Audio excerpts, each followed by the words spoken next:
Now, let's take a look at some environmental issues now, and protesters are gathering all over the world today to call for more action on climate change. Meanwhile, here in the East Midlands, a report claims we have 3 of the worst polluting power stations in Europe. The coal-fired power stations at Ratcliffe-on-Soar, Markham and West Burton are a serious danger to health and should be closed down immediately, according to a coalition of environmental groups. But can we afford to shut down our coal-fired power stations, and what's being done to make them better? Jane Dodge reports. It's a well-known landmark in the East Midlands. Ratcliffe-on-Soar is one of 3 coal-fired power stations in Nottinghamshire. But it's the dirtiest form of energy and has long been the bane of green activists. On this occasion, hundreds of protesters pulled down sections of the perimeter fence. Now Nottinghamshire's 3 power stations have been named and shamed in a study by environmental groups called Europe's Dirty 30. The report found that coal-fired power stations produced just under a third of the UK's electricity supply last year, but was responsible for nearly 2/3 of carbon emissions. It claims that the resulting air pollution causes 1,600 deaths a year, and cheap coal has meant output has gone up, not down. Environmentalists want the old coal-fired power stations confined to the history books. 5 have closed in the last 2 years. Another 2 are due to close by the end of 2015.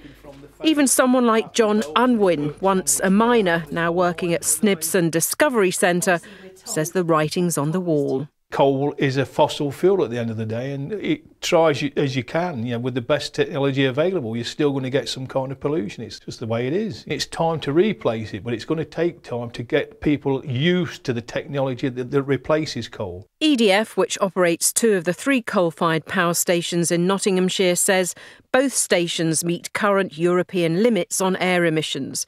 In 2016, the Industrial Emissions Directive will require existing plants to comply with new emissions limits. EDF intends to comply. This will require the plants to be fitted with new technology. Carbon taxes on energy companies like EDF and E.ON are designed to encourage them to invest in cleaner power. But MPs from the 3 main parties and business leaders want the government to ease up on charges to give the economy a better chance to recover. So we can just talk it through, because obviously the job's already done, but... Barry Randall runs a landscape gardening company in Leicestershire. I'm sure Brendan was somewhere over there on his hands and knees. And he thinks a freeze on green taxes might slow down a rise in the cost of energy. High heating bills nearly put him out of business when he was getting started. Inevitably, the bigger companies, the bigger polluters that are having to pay these bigger green taxes, it's just going to filter down, and everyone's just going to be affected by it. I don't think there is any way around that, and the freeze will certainly help. The government is committed to reducing carbon emissions by 1/3 by 2020. It says it's well on the way to meeting that target. Environmentalists say progress is too slow, but there's growing pressure for a rethink on carbon taxes by those who see them as too high and a threat to the UK's competitiveness. Well, Kat, on the face of it, it's a worrying report, but as the businessman we heard in Jane Dodge's report there said, supporting greener energy means prices will go up. This is incorrect. If we are facing climate change. Now, this is a huge catastrophe we, our children and grandchildren will have to face. Now, that's going to be very costly, not only in money terms, but also in human lives, actually. So we cannot afford to wait any longer. Plus, looking economically in areas where they have invested greatly in sustainable energies, it's been creating a lot of jobs. For example, solar energy worldwide has produced more jobs than the entire fossil fuel industry together. So it makes also economic sense. So are you saying that alternative energy like solar or wind power aren't more expensive or are more expensive? They might be slightly more expensive in the short term, but in the long term we have to do so. Because reports are saying that alternative energy could be twice as expensive. No, that's incorrect, and we've seen it in Germany. And actually, the price increase in Germany was more down to the poor grid management. These are all quite a lot of scaremongering. It's actually Mark, it's just all scare talk. Well, I think, ironically, you know, being lectured by someone from Germany about coal-fired power when the Germans are building coal-fired power faster than we are is a bit ironic. And that is true. That is happening in Germany. And I think, you know, we've got to get this balance right. We can't economically disenfranchise ourselves by giving our competitors in Europe an advantage with cheaper energy, and we've got to take the rest of Europe with us if we're going to get greener. But at the end of the day, government is responsible for keeping the lights on, and if we abandon these coal-fired power stations, the lights will go out.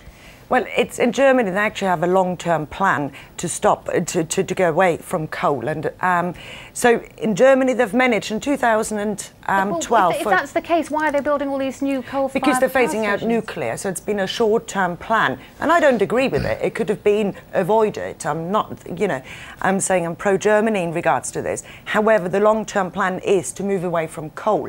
And in the renewable sector, they have produced in 2012 5 times as much energy than our 16 nuclear power stations combined. So these are real figures that are doable and manageable. If you look at the Danes, for example, the Danes went down the route of wind power and actually increased the amount of coal they burnt because they had to use coal in order to plug the gaps when the wind didn't blow. And I think you've got to get that energy balance completely right. Mark, tell me about this, because you're on the government's green watchdog. Yes. What does that do? What's it there for? And isn't your government, wasn't it always saying we are going to be the greenest ever? How's that going? And we're making quite good progress, actually, in terms of reducing the amount of carbon we're burning.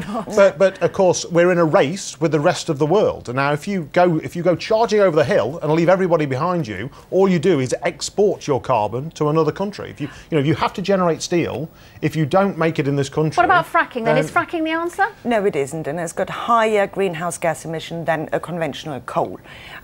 So we are going to run out of fossil fuels sooner or later. That's a fact. So we need to invest in renewables, and to say we can't do it too fast. For 30 years we've been saying this needs to happen. 30 years, and we keep hearing, oh, we haven't got, you know, it needs to be slow. Our grandchildren, we owe it to them. Climate change is happening. Is this going to be a big issue in the next election? Carbon capture and storage is coming as well, and hopefully when we get to that position, we can continue to burn fossil fuels, capture the carbon. It sounds like it is going to be a big issue in the next election. I think energy will be massive. The other thing is, you mentioned the grid, and that renewables may come and go depending on the weather, for example. You mentioned Denmark.